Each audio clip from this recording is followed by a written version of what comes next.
Salve, salve! Mais um convidado do bate-bola aqui comigo. Eu não vou perder tempo, porque ele não perdia tempo em campo. Zé Elias, que agora não perde tempo na sua televisão, na internet, comentarista da ESPN, do Fox Sports. Zé, que legal você estar aqui. Muito obrigado primeiro. E já me diga se o Silvinho aguenta lá no Corinthians. Grande Rodrigo, prazer poder participar do seu programa.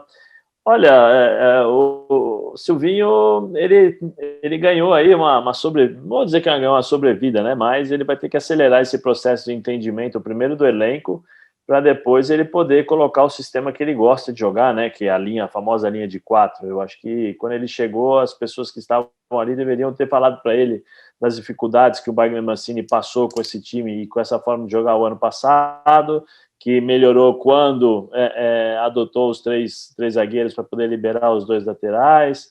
Eu acho que passaram, mas ele resolveu optar aí por fazer as escolhas dele e acabou pagando. Eu acho que é um time que tem muitas limitações e a cobrança vai ser muito forte se ele tiver mais problemas, né? Porque pelo que nós vimos até agora, vai ser complicado para ele. Se no Lyon ele teve 11 jogos de limite, né?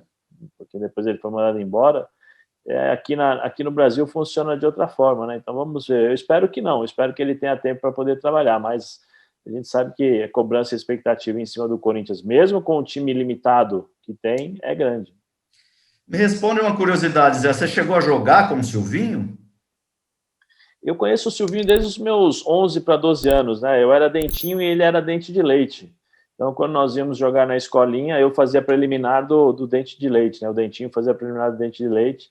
Então, eu conheço o Silvinho já, no mínimo, há 30 anos. Né? Agora, em minha opinião, eu vejo ele com aquele terno, vejo ele agitado, acho que é muito pouco ainda, mas eu acho difícil o Silvinho...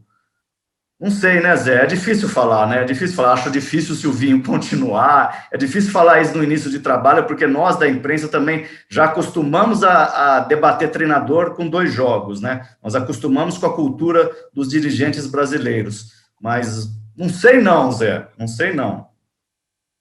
Não, eu acho que ele precisa ter um entendimento rápido, né? Ele é uma pessoa inteligente. Ele não vai deixar aquela coisa da vaidade com mais alto, né? E falar, não, eu vou jogar dessa forma porque eu vejo futebol desse jeito. Eu acho que hoje em dia, com o sistema com a qualidade do elenco do Corinthians, ele vai ter que se adaptar ao elenco e não o elenco se adaptar ao sistema de jogo dele, né? Porque as peças não funcionam.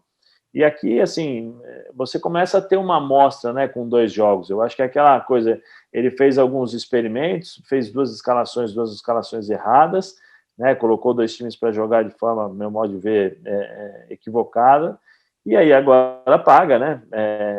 Paga porque todo mundo olha e fala assim, tem estudo, tem isso, tem aquilo, mas não tem experiência, é um treinador cru ainda para o Corinthians, para essa fase, para esse momento. Então, eu acho que ele vai ter que, como eu falei, vai ter que acelerar esse processo para não ter muita pressão lá na frente, porque por mais que ele tenha jogado no Corinthians, por mais que ele tenha sido um jogador importante, né, dentro da história do clube e tenha feito uma carreira excepcional, a pressão é muito grande, né? A pressão em cima do Corinthians, quem dirige o Corinthians, ela é muito grande. E a diretoria, não sei se vai, caso ele seja pressionado, não sei se a diretoria vai colocar a cara para bater, não.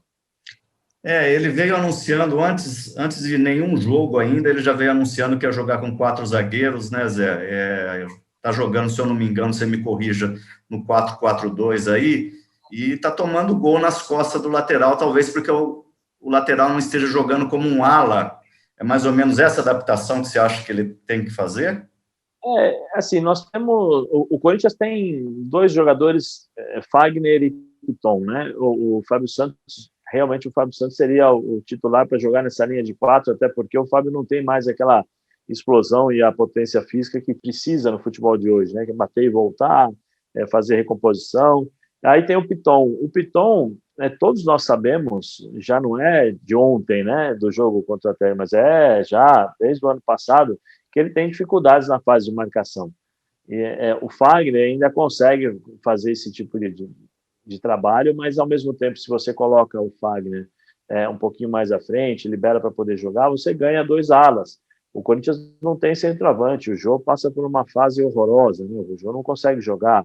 O Luan é um armador que não arma. Então você precisa ter pelo menos algumas situações que possam incomodar o adversário. E essas situações do Corinthians são as duas alas, no caso do Piton e do Fagner. Quando você os coloca para trás, você tira o que eles têm de melhor, né, e acaba potencializando o que no caso o Piton teria de pior, né, que é a fase de marcação. Tanto que aquele lado ali esquerdo tem muitos problemas. Aí seria interessante, por exemplo, o Corinthians ter um Jorge Henrique, ter um Romero, né, que é aquele famoso marcador de lateral para poder ajudar o Piton. Como não tem, vai ter problemas. Então é por isso que eu acho que ele tem que eu falo sobre o Silvinho, de se adaptar o mais rápido possível ao elenco que ele tem nas mãos. Falta talvez um conteúdo ali para o Corinthians e aí acaba caindo nas costas do técnico que assume, né?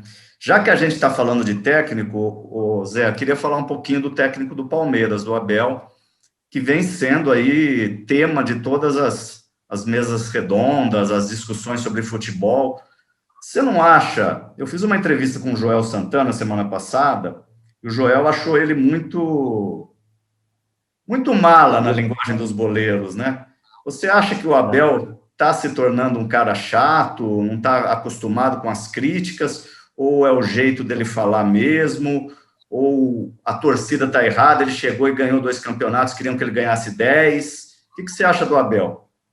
Eu acho que o Abel, primeiro, ele é um jovem, né, na profissão. É o terceiro trabalho dele como profissional. Ele trabalhou no Braga, depois no PAOK e agora no Palmeiras, né? Ele chegou, veio com um discurso interessante na primeira entrevista dele. Eu lembro até que eu o elogiei por conta das palavras, do conhecimento do Palmeiras, da história do Palmeiras, mas só que ele só sabia o lado bom, né? O lado ruim, que é a pressão, a exigência, que o torcedor palmeirense gosta do seu time, né? Da forma de jogar. Eu acho que ele não havia conhecido e passou a conhecer. Ele é um treinador europeu, tem qualidade, tem boas ideias, mas ele está jogando sempre da mesma forma, né? O Palmeiras que joga na base do contra-ataque. Para jogar no contra-ataque, quase todos os brasileiros, os treinadores brasileiros, eles fazem isso, né? E aí ele acaba sendo pressionado, porque a equipe do Palmeiras tem condições de jogar um bom futebol, né? Você tem bons jogadores ali, o Veiga, você tem Zé Rafael, você tem ali na frente William, você tem o Rony, agora está chegando o Dudu, você tem o Luiz Adriano, tem opções que outras equipes não têm. Então, o torcedor palmeirense espera mais do que um time que joga no contra-ataque, né? Eu acho que ele não está sabendo lidar com as críticas. Ele achou que, pelo fato de ele ter conquistado os títulos, as pessoas iam, não, vamos amenizar. Eu acho que aqui não é por aí, né? Quando aquela história, eu escutava isso desde pequenininho. Olha, quando você chega no topo é difícil, mas para se manter no topo é mais difícil ainda. Então, a cobrança, ela é de acordo com aquilo que você conquista. Se você conquista títulos importantes, a cobrança vai ser na expectativa gerada pela sua conquista. E ele não está sabendo lidar com isso, é diferente. O que ele pensa é o seguinte: vocês esqueceram o que eu fiz e estão me tratando dessa forma agora. E não é por aí, né? Olha, eu fiz, já ficou no passado, eu tenho que fazer daqui para frente. Eu acho que nessa linha mesmo que você está dizendo, eu observo que às vezes ele fala com uma certa mágoa, com uma certa ironia, né? Dizendo assim, pô, fui campeão, aí vocês estão falando isso, né? Como se ele dissesse, não estou a me despedir do Palmeiras, né? Essa entrevista que ficou famosa. Eu acho ele um baita, um puta de um potencial. Na internet a gente pode falar expressões assim, viu, Zé? Na televisão eu acho que já pode também, porque, enfim, tá tudo dominado. Eu acho que ele é um puta de um potencial, mas é o que você falou, seu desenho foi perfeito, ele está na terceira execução dele como técnico, quer dizer, é um cara que ainda tem muito a aprender também, talvez até no lado psicológico, né? Porque também já está enchendo o saco toda hora, ele fala, minhas filhas estão em Portugal, minha família, a gente entende isso, mas é a profissão que ele escolheu, né? Ou seja, ser técnico de futebol e treinar um time no outro país, e me parece que ele está resignado quando ele fala, e aí, se continuar assim, aí não vejo muito futuro não, viu, Zé? Eu acho que ele já sabia, né? Por exemplo, quando você assina com o Palmeiras e vem trabalhar no Brasil, você já sabia que você ia ter que ficar longe da sua família, ou a sua família vem junto, né? Você traz a sua família. A partir do momento em que ele fez essa opção da família ficar por lá, aquela famosa frase, são ossos do ofício. E aí eu já vejo com uma outra visão, né? Eu já vejo vários recados, eu vejo um recado direto claro, para a diretoria, até porque ele não foi atendido, né, em alguns pedidos de alguns jogadores, e também pela cobrança, né, por aquilo que ele vem sendo cobrado. E aí eu não vejo, por exemplo, a diretoria protegê-lo ou a diretoria colocar, como eu falei, a cara para bater nesse sentido. E esses recados, eles são muito claros, né, nas entrelinhas, porque não é natural uma pessoa que está muito bem, que é respeitada, que é tratada muito bem da forma como ele vem sendo tratado no Palmeiras. Uma coisa são as críticas feitas pela imprensa, outra coisa é o dia a dia que ele tem com os diretores, com os jogadores. E aí você virar e falar que eu vou ser demitido, não sei como eu estou aqui, porque eu deixei minha filha fazendo a comunhão, isso aí não é muito normal, né? Isso a gente entende como um recado. Eu acho que o recado foi dado, né? Aquela história, se quiser mandar embora, pode mandar embora, porque também tem a janela da europeia, né? Ele vem sendo sondado aí constantemente por algumas equipes, já vi agora, essa semana aqui, que o Fenerbahçe, se não me engano, o Fenerbahçe está de olho nele. Então é um mercado muito bom, né? A disputa de uma Champions League, de uma Europa League, a visibilidade é maior do que aqui no Palmeiras. Com todo respeito, ganhou títulos importantes, mas na Europa ninguém sabe ainda quem é o Abel, né? É diferente, assim, em termos de grandeza de treinador, né? Porque ele está começando a carreira, é diferente de você falar do Ancelotti, do próprio Sérgio Conceição, né? Que está indo agora para a Itália. São pessoas que já trilharam um caminho, já têm um conhecimento maior em relação ao mundo do futebol, né? E ele está começando agora, e ele tem um futuro enorme pela frente. É isso que eu ia dizer, é uma pena, porque eu acho ele um baita de um treinador, mas vejo essa questão aí muito, muito difícil dele superar, porque parece que está impregnado nele já, toda entrevista que ele dá, ele já está falando isso, a não ser que aconteça o que acontece sempre, né, Zé? Se o time começar a ganhar de novo, muda totalmente o discurso, a torcida passa a aceitar até ele falar das filhas lá do outro lado do Atlântico, né? O torcedor, ele é muito passional, né? Ele faz as críticas, ele cria as expectativas muito por aquilo que ele sente pelo seu time, não por aquilo que é a realidade. Muitas vezes, se você conquista títulos, você esquece a forma como você joga. O importante foi o resultado final. Basta lembrar como foi a final da Libertadores. Basta lembrar como foi o caminho do Palmeiras na Libertadores, né? Ganhou do River lá, mas depois tomou um passeio, né? Um baile no Allianz Parque aqui contra o próprio River. A final não foi uma final bonita. Final é sempre difícil, né? Nunca tem uma final bonita de falar, não, 5-0, 4-0. A final envolve uma série de questões, nervosismo, questão de concentração, a insegurança de um erro, que um erro pode custar o título. Então, isso tudo acaba modificando um pouquinho a final. Mas a forma como o Palmeiras vem jogando, né? O Palmeiras se sente confortável jogando no contra-ataque. E a torcida do Palmeiras quer um pouquinho mais, né? E eu acho que isso ele pode oferecer sim, porque ele é um treinador inteligente e ele sabe e pode encontrar soluções, né? Eu estava pensando aqui no Jorge Jesus, né? Tem muita gente que fala assim, ele não é um padrão, Jorge Jesus. Jorge Jesus vem tendo dificuldades lá no Benfica, fez sucesso um ano aqui, né? É aquela coisa, né? As pessoas já endeusam um treinador ou o colocam lá embaixo. E não há uma constância de trabalho, não se espera mesmo, né? Há comparação, não tem jeito, né? Essa cultura me parece que ela é inevitável aqui no Brasil.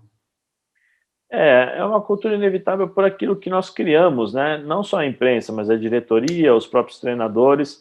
Eu vejo assim, Rodrigo, os treinadores brasileiros muito condicionados, né? Eles são muito condicionados a esse tipo de situação. Então, eu gostaria de colocar meu time para jogar para frente, mas eu não posso me expor ou jogar com o time aberto, porque se eu perder 2 ou 3 seguidas, na quarta eu já começo a ser questionado e na quinta eu sou mandado embora.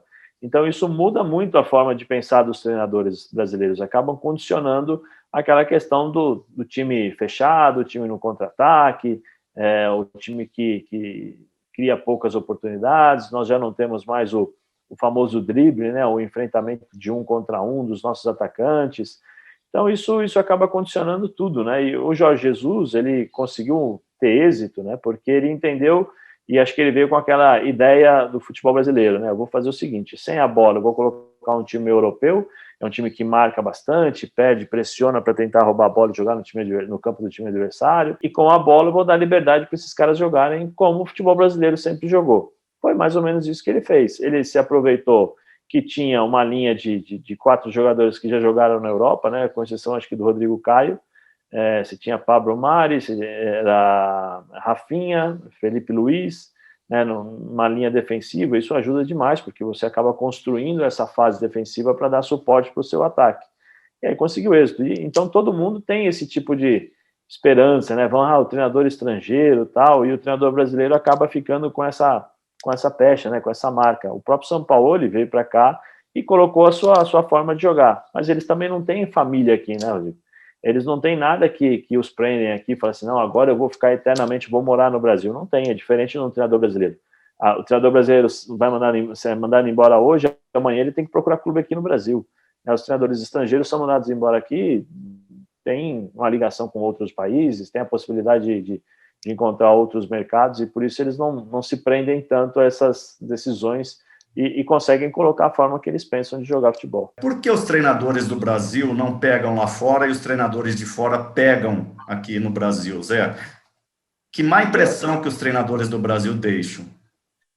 Eu acho que na Europa nós tivemos poucos treinadores brasileiros na Europa, quase, acho que o Abel, que eu lembre, o Vanderlei, aquela passagem rápida. Depois eu não lembro muitos treinadores no futebol europeu, treinadores brasileiros, né? Eu, sinceramente, eu não sei. Eu acho que faltou um pouquinho de oportunidade, faltam, né, oportunidades para os treinadores brasileiros para que eles possam trabalhar no exterior, né? Mas aí é um pouco daquilo que nós temos aqui um pouco como mentalidade, como é vendido. Antigamente você não vendia o treinador brasileiro, você vendia o jogador brasileiro. O jogador brasileiro era o mais importante, o treinador passava a ser coadjuvante, porque o jogador brasileiro praticamente resolvia todos os problemas dentro de campo.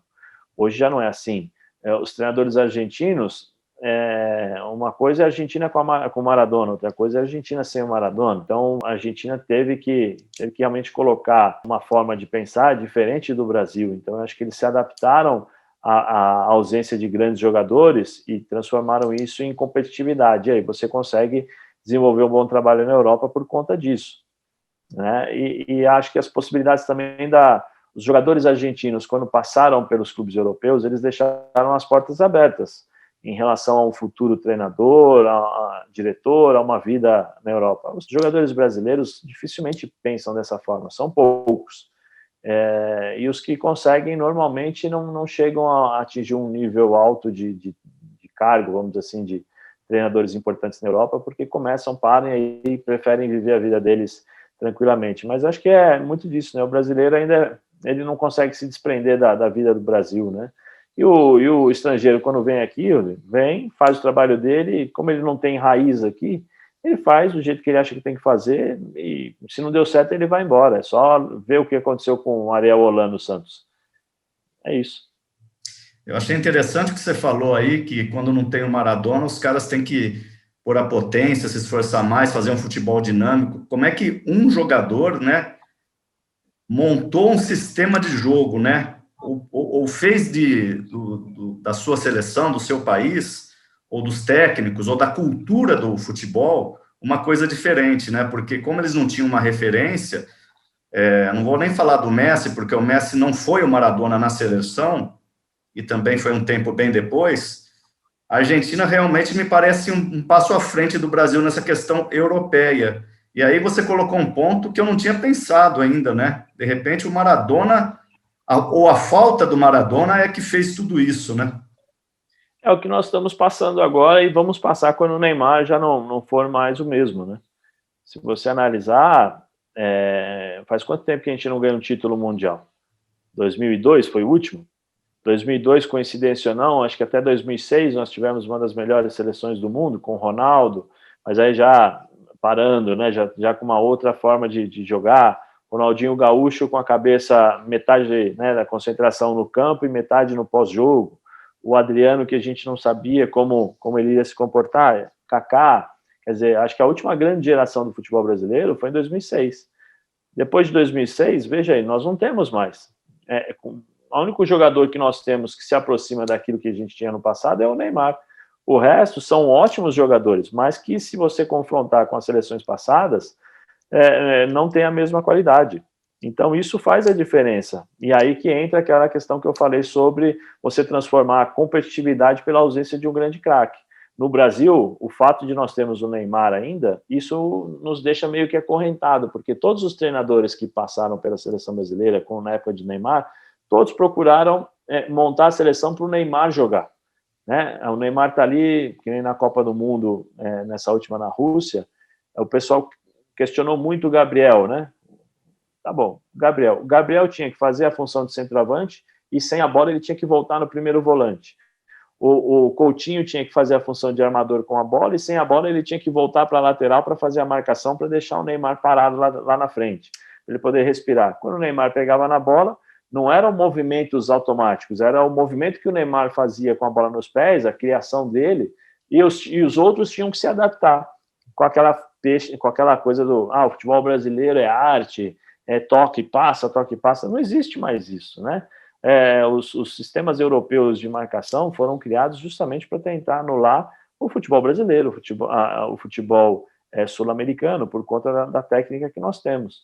Então, eu acho que o Brasil vai passar por essa fase também, quando o Neymar deixar de ser o Neymar, né, o jogador mais importante do mundo para o Brasil. Aí eu quero ver, porque aí nós vamos nos tornar assim, uma seleção normal. Pois é, você acha que não vem, aí é difícil também prever, né? É futurologia, mas você acha que não vem mais craque por aí? Ou que a gente acostumou a jogar com um jogador de referência? Na Copa de 70 a gente tinha 4 camisas 10 na frente, né? Você acha que é isso, Zé? Que agora o Brasil vai se nivelar, não por baixo, mas pelo jeito que a Europa joga? Porque não parece que a tendência dos treinadores é essa. Não, eu acredito que sim. Né? Eu acredito que sim, até porque os nossos jovens jogadores estão saindo cedo daqui, né? Você vê o Rodrigo, o Vinícius, o Renier, todos os jogadores com potencial técnico muito alto estão saindo muito cedo do Brasil. Então, o que eles acabam fazendo? Eles acabam sendo lapidados fora, na Europa.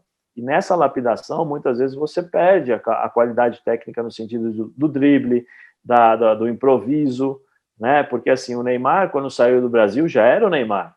O Neymar já havia conquistado a Copa do Brasil, Libertadores, já tinha feito uma série de jogos absurdos, né, por conta da qualidade. Esses jogadores, por exemplo, o Renier, o próprio Gabriel, né? O Gabriel não é um Neymar, o Gabriel é um cara muito que se doa bastante, que corre muito e tal, mas não tem a qualidade que tem o Neymar.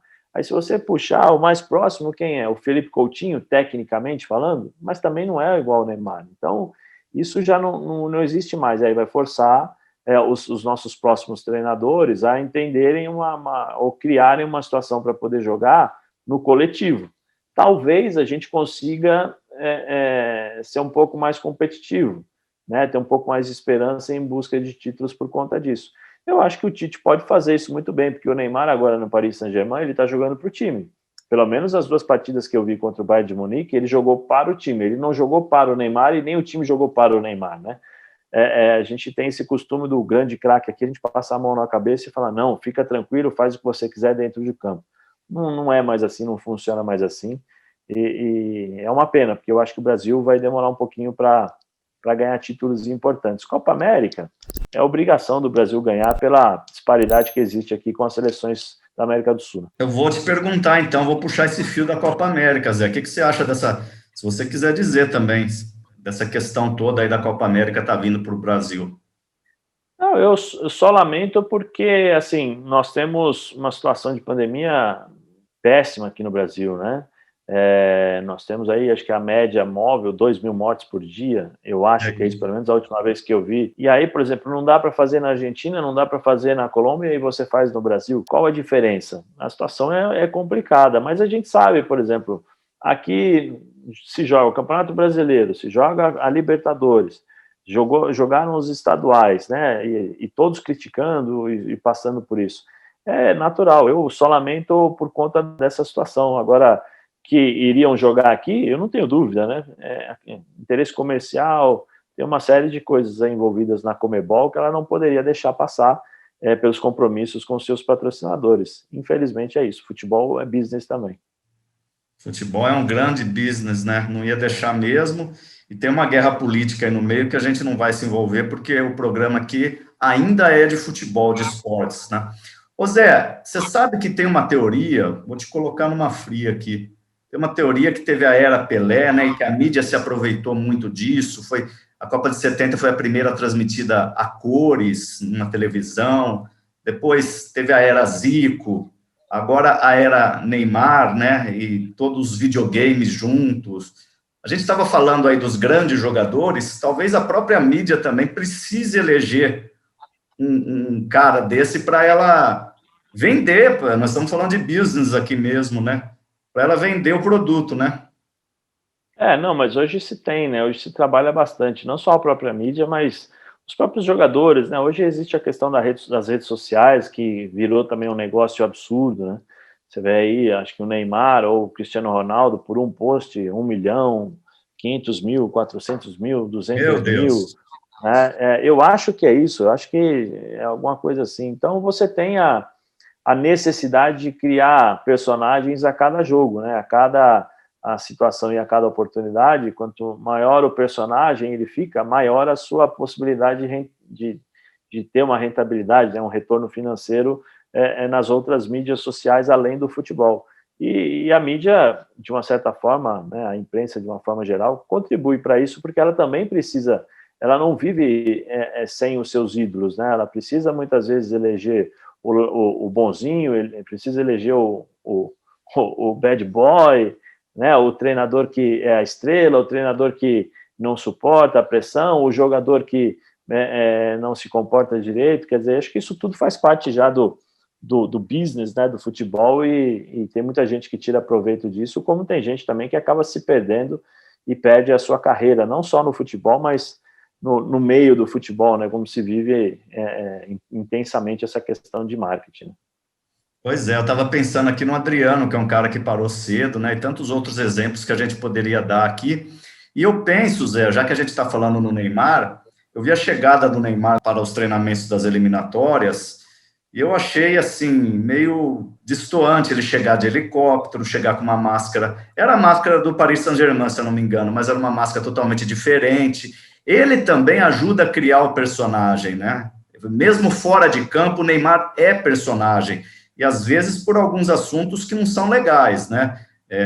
Teve essa briga aí com a Nike e todas as outras que nós sabemos. O Neymar anda dando trabalho fora de campo. É ruim para ele ou de repente essa mídia só se intensifica, Zé? Não, eu acho que tudo é feito ali de forma detalhada, né? Você tem o lado ruim, mas a gente tem que também valorizar aquilo que eles fizeram de bom. O pai do Neymar conseguiu transformar o Neymar numa marca mundial. E aí isso é méritos, né? Ele tem muitos méritos nisso, mas só que isso acarreta outras coisas. Então, tudo que você fizer, tanto do lado bom, lado ruim, a repercussão vai ser gigantesca, não vai ser regional, por exemplo, eu fiz alguma coisa aqui em São Paulo. Não, vai ser no mundial, né? Isso vai repercutir mundialmente. Mas eu acho que tudo é detalhado, tudo isso já é preparado. O Neymar tem esse lado personagem, isso aí desde quando ele começou no Santos, né? Se voltar no tempo, aí você vai ver que a cada 15 dias ele tinha um visual diferente. Isso tudo é uma estratégia de marketing utilizada lá pelo Beckham, né, nos anos 90, que tinha cabelo diferente a cada 15 dias, um mês, né, estilos diferentes, essas coisas todas, para justamente se transformar num personagem. E foi isso que fez. Eu acho que está de parabéns pelo que ele construiu. Não é fácil, porque como eu falei, às vezes o lado psicológico, você precisa ter um lado forte para poder separar, vamos dizer assim, as críticas que são construtivas, mas aquelas que são as críticas de perseguição, né, justamente por ser um Neymar. Então, eu acho que faz parte, né, esse é o personagem Neymar, e a gente já está acostumado com isso. Como jogador, eu acho que ele está entre os 3 melhores do mundo. Para mim, ele continua sendo um dos melhores do mundo. Eu acho que sim. Quem são os outros dois, Zé? Por exemplo, para mim, é Neymar, Messi, e aí você coloca um outro aí, vai, por exemplo, De Bruyne, você pode acrescentar os outros aí, o Cristiano Ronaldo, né? Porque assim, o Cristiano Ronaldo passou a ser, nos últimos anos, um grande finalizador. ele não é um construtor de jogadas, ele depende muito dos outros. Já não tem mais aquela... Ele tem a mesma força física, mas ele não é mais aquela função de pegar a bola no meio campo ou pegar do lado e conseguir driblar adversário através da sua velocidade. Não, ele é um cara de área, ele é um centroavante de área. Espanta o número e a precisão, né, a capacidade que ele tem de finalizar. Isso é inigualável. Mas, por exemplo, como Neymar e Messi, eu acho que são poucos. São poucos. Talvez o Mbappé pode chegar um pouquinho nessa qualidade de drible, capacidade de improviso com a bola nos pés. Eu acho que não. Por isso que eu coloco o Neymar assim na frente, porque para mim é impressionante. Ele acho que é o jogador mais próximo daquilo que nós tivemos do Ronaldo, em termos de qualidade, em termos de drible, de improviso, de capacidade de mudança de jogadas em frações de segundos. Para mim, o Neymar é o que mais se aproximou do Ronaldo nesses últimos anos. É uma boa comparação que você fez aí. Ô Zé, você sabe que aqui a gente está falando mais do presente e do futuro, não estamos muito na história de vida dos jogadores. Eu estava vendo uma entrevista sua recente, entrevista não, um comentário que você fez aí no programa do Grupo Disney, da ESPN, Fox Sport, em que você falava que o Flamengo era o favorito na Libertadores, ou é o favorito na Libertadores, mas tem que tomar alguns cuidados. É isso mesmo? Porque o que eu acho é o seguinte, a gente não sabe como o Flamengo vai reagir, por exemplo, à perda do Gerson. Parece que já está tudo certo, que o Gerson vai para o Olympique de Marseille. Você tem as convocações, você tem Copa América, tem o Campeonato Brasileiro, tem a Libertadores. O Flamengo tem o elenco para poder jogar essas 3 competições? E manter o mesmo nível, o mesmo padrão? Eu, particularmente, acho que não. Eu acho que o elenco do Flamengo, o titular, os 11 titulares, são ótimos jogadores, são os melhores realmente do futebol brasileiro. Mas os reservas, eu ainda acredito que existe uma disparidade muito grande. Por exemplo, você tira o Diego, você tem que colocar o Hugo Moura. Ele tem a mesma coisa. É bom jogador? É bom jogador. Ninguém questiona. Eu acho que ele é um bom jogador, fez um ótimo campeonato pelo Curitiba, mas não é o Diego. Você tira o Bruno Henrique, põe o Vitinho. O Vitinho não é o Bruno Henrique. Embora seja um bom jogador, mas não é o Bruno Henrique. Aí você, ou entra aquele que jogou no Goiás lá também, o Michael, que é um bom jogador, mas não desenvolve o que desenvolvia no Goiás, no Flamengo, né? Entendeu? Então, assim, tem algumas posições que você vai falar, poxa, peraí. Na zaga, até hoje joga com ele Arão, porque ele não confia no Gustavo nem no Léo Pereira. O Bruno Viana que já cometeu vários erros contra a LDU, se não me engano, né? E aí nós vimos o que deu. Então já perde um pouco de confiança. Então tem essa série de jogadores aí, além da pressão em cima do Rogério, né? Porque o Rogério pode fazer um jogo perfeito que as pessoas não estão contentes com o trabalho dele. Então, a minha observação foi justamente sobre isso, né? Como é que o Flamengo vai se dividir nesses campeonatos próximos um ao outro, né?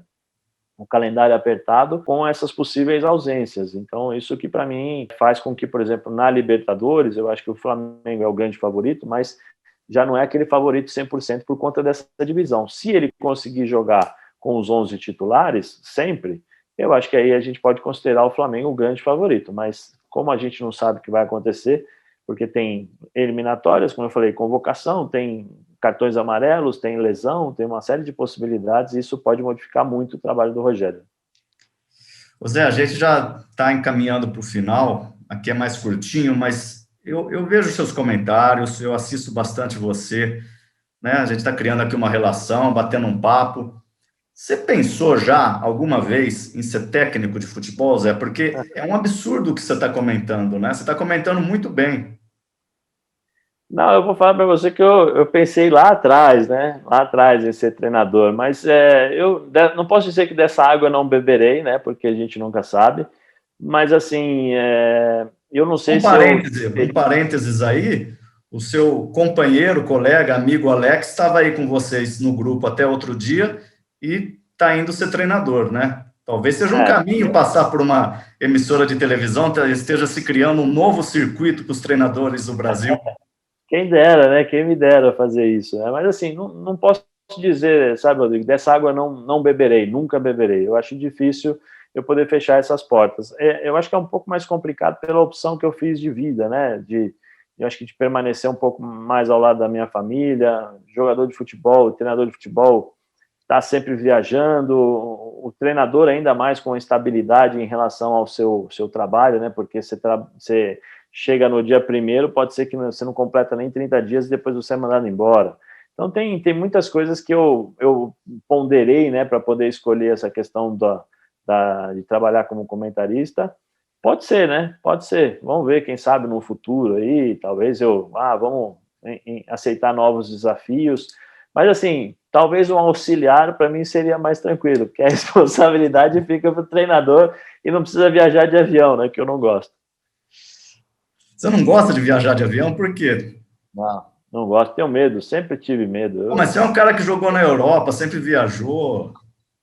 E sempre tive medo quando viajava, sempre quando eu subo no avião, faço as minhas orações, né, porque eu realmente tive medo. Tenho aí na minha história, né, aquele acidente com o Corinthians em Quito, então tem algumas coisas que eu passei aí dentro de um avião que eu não gostaria de passar de novo, né? E essa questão de viagem, ficar longe de família, sabe? Eu comecei muito cedo, né? Eu saí de casa praticamente com 12 anos de idade, fui parar com 32. Foram 20 anos fazendo isso, né? Diariamente, né? Sem folga, uma folga por semana. Então, isso pesa um pouquinho. Mas, como eu falei, não sei o futuro, né? O futuro a Deus pertence, quem sabe, né? Meu sogro filósofo costuma dizer o seguinte, né? Que nós estamos aqui, a gente faz milhões de planos, aí Deus lá de cima só dá risada, né? Porque ele que sabe, né, o que a gente vai fazer, né? Ô Zé, fala para mim, para a gente terminar aqui, uma coisa que você nunca falou, porque aqui o espaço é nosso, viu, Zé? Alguma coisa que você está pensando aí, uma pauta que eu esqueci de abordar aqui também. Eu queria que as pessoas aqui se abrissem mesmo. Você lembrou aí da ocorrência lá em Quito, eu não estou me lembrando dessa ocorrência aí. Às vezes a gente tem certos medos. Foi na Libertadores de 96, né? Nós fomos jogar lá e quando nós decolamos, nós chegamos a decolar, né, para voltar, para retornar ao Brasil, o avião subiu e desceu de novo, caiu lá, a gente ficou a metros aí de não explodir o avião o avião nas casas, né, porque o aeroporto de Quito ele ficava dentro da cidade e aí tem uma avenida, né, e nós só paramos porque o avião ficou praticamente plantado nos outdoors que tinham ali na frente. Então foi uma coisa meio... eu já tinha medo, né? E aí foi uma coisa bem marcante para mim, né? Mas tem que trabalhar isso, né? Mas o resto, como eu falei, você treina... E outra, eu não sei se eu ia conseguir ter a paciência para trabalhar com essa geração de jogadores de futebol. Eu não sei. Eu sou um pouco mais bruto, né? Eu sou um pouco mais estourado. E aí eu não vou guardar... Não vou segurar, né, o que eu penso. Eu vou falar e às vezes o jogador vai ficar magoado, chateado, vai ligar para o empresário vai ligar para o presidente liga para o diretor vem falar comigo, aí eu vou mandar o diretor tomar um suco de caju, porque, sabe, aquelas coisas todas, então é complicado. O futebol mudou muito. Você está falando aí, Zé, e a gente sabe da sua personalidade, que se refletia dentro de campo, né? E você disse do seu sogro filósofo, e eu estou pensando aqui num cara que eu assistia muito, já morreu também, o Antônio Abujanra, na TV Cultura, que ele terminava o programa dele falando assim, fale alguma coisa que você nunca falou para ninguém. Eu adorava aquilo, achava o máximo. E saíam várias pérolas. Então, Zé, fala alguma coisa que você nunca falou para ninguém. Já que a gente está falando de filosofia, se vocês puderem, assistam as palestras do professor Clóvis de Barros. Sensacional. Sensacional. Eu sou fã dele. Eu moro próximo aqui a Higienópolis, né? Sou louco para encontrá-lo na rua, para dar os parabéns e agradecer pelo conhecimento, né, que ele despeja aí pelas redes sociais, pelo YouTube. Sensacional. Então, quem puder assistir, assista. Que legal. Ô Zé, muito obrigado. Estamos aqui no Lance, batendo esse papo. Então, obrigado pela presença. Você sempre um cara assim muito humano. E acho que você vem passando isso nos teus comentários aí também, muito transparente, né? Por isso que eu te fiz essa pergunta aí de fale o que você quiser. E eu acho que eu dou um pontapé inicial aqui nos primeiros programas com personagens bons, né? Isso que a gente quer. E se cuida, né, Zé? Tá se cuidando, né? A pandemia tá aí, né? Fico em casa aqui, né, com os filhos estão estudando online, então a gente tem que dar um pouquinho uma mão para eles, mas eu estou mais aprendendo do que eu ensinando, viu? Porque meu filho vem com, pai, o que é raiz quadrada de 25 menos x ao quadrado mais y mais isso mais aquilo? E a gente não lembra, né? Nada. Eu já não lembrava na escola na época que eu estudava, imagina 30 anos depois. Eu já falo para ele assim, ó, faz o seguinte, espera tua mãe chegar, você pergunta para ela, porque a CDF aqui de casa é sua mãe, aproveita.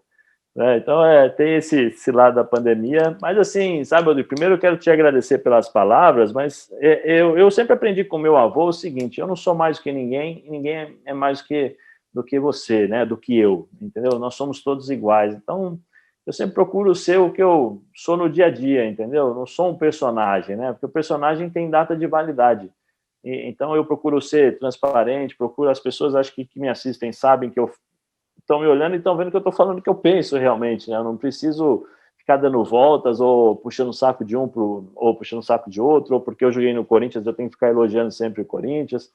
Pelo contrário, né? Eu tenho que ser imparcial e o que vale para mim é deitar na cama e dormir tranquilamente, sabendo que eu fiz o melhor no meu trabalho, né? Então eu procuro ser assim, é bom que as pessoas, assim, às vezes, elas entendem, né? Sou xingado, às vezes, né? Mais pelos torcedores, às vezes, do Corinthians, porque não aceitam as críticas, mas faz parte e é um aprendizado para mim, né? E sobrevive assim num meio tão criador de personagens como é a televisão. Eu posso estar aqui conversando com você, ver uma figura aí atrás, estou vendo a ESPN, Futebol na Veia, tem uma... acho que é o Arthur Schopenhauer aí, eu não sei. Não, é o Beethoven. É o Beethoven, o Beethoven, está aí atrás de você. Aqui é o Beethoven. Chutei bem errado, mas os dois eram geniais, loucos geniais. Beethoven e Acrópolis. Acrópolis. E aqui é Afrodite, aquela deusa do amor. Zé Filósofo.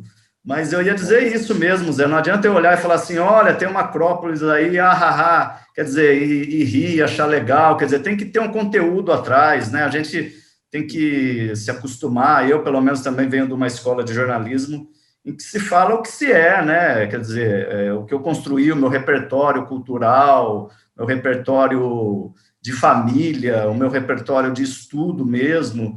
Eu acho que falta muito isso na crônica esportiva e tem muito cronista torcedor, ou cronista caça-like, né? Que a gente fala que o cara só fala para ganhar um like na internet, que vira esse negócio de business também. Mas também não vou ficar aqui criticando meus colegas, mas isso acontece, viu, Zé? Acontece em todos os lugares, né? Tem tudo, né? Eu vejo muitas vezes, por exemplo, no vestiário, né? Os vestiários, as comemorações de título, né? Os caras dançando, colocando na internet e tal. Poxa, eu acho que tem coisas que tem que permanecer ali e de uma outra forma, né? Como eu falei, eu sou um pouco da geração mais das antigas, né? Eu, se eu fosse comemorar, não ia ficar comemorando, dançando, fazendo coreografia, colocando rede social, eu ia comemorar de outro jeito, né? Eu também. Ô Zé, muito obrigado, volte sempre, a casa é sua, continuo te assistindo, espero que você continue por longos anos como comentarista, se você for treinador, vou torcer por você, porque eu acho que você está comentando bem mesmo, Zé. Não vou nem apontar ali, mas ali da turma você está se sobressaindo, viu, Zé? Você está com a tarja de capitão. Então, volte sempre aqui, tá bom? Obrigado e, poxa, depois desse elogio aqui, no dia que tiver pizza eu vou te chamar, pode vir que... Você só me fala qual que é a sua especialidade, qual que você gosta, que eu mando aqui fazer, porque, poxa, é sempre bem-vindo, né? Elogios construtivos, então, pô, obrigado realmente, Rodrigo. E vamos lá, vivendo e aprendendo, e, pô, é sempre um prazer poder falar, primeiro com os amigos, né? E depois vem o jornalista, né?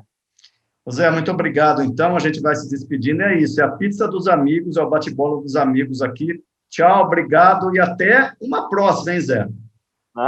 Será um prazer, sempre.